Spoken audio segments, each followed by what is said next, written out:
Во последните 24 часа на територија на општина Куманово се регистрирани 9 пожари. Истакна на денешната пресконференција градоначалникот на Куманово Максим Димитриевски, кој посочи дека интервенирала Кумановската противпожарна единица. Пожарите се регистрирани во Тромеѓа, Четирце, Пуковско, Пезово, Белјаковце, Доброшане, каде е интервенирано при гасење на фабрика за преработка на дрво, Зубовце на викенд куќа и Мургаш, каде е најсериозен пожарот. Таму се опожарени поголем број куќи. Општина Куманово, тоест противпожарната единица во составот на општината, делуваше дополнително и на 3 други локации во соседна општина Старо Нагоричане, и тоа на локација Малотино.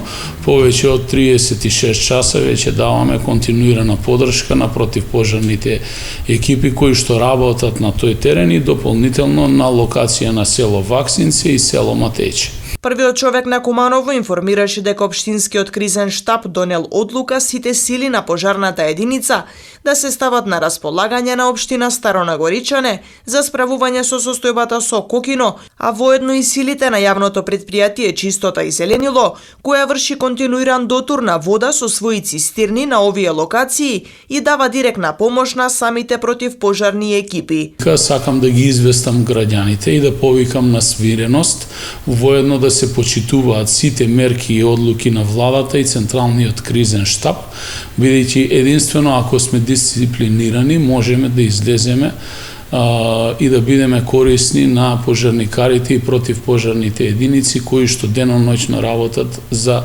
спречување на ваквите состојби.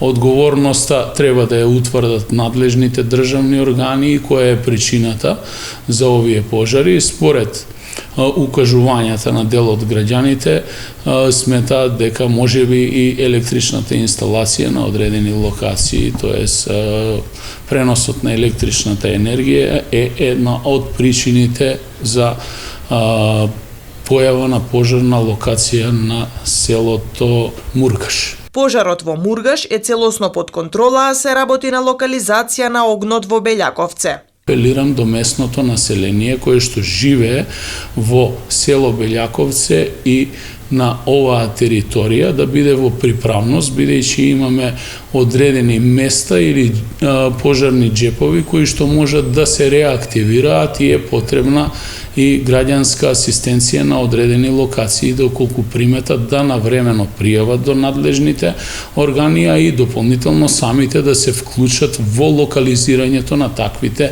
пожари на отворено.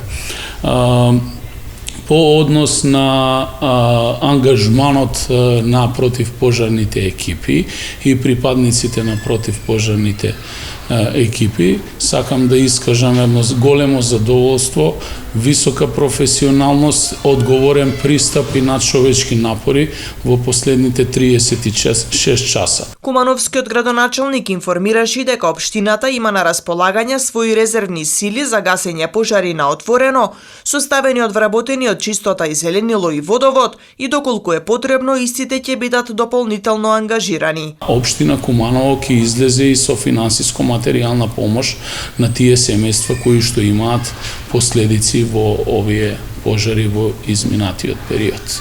Општина Куманово во моментов располага со 47 пожарникари.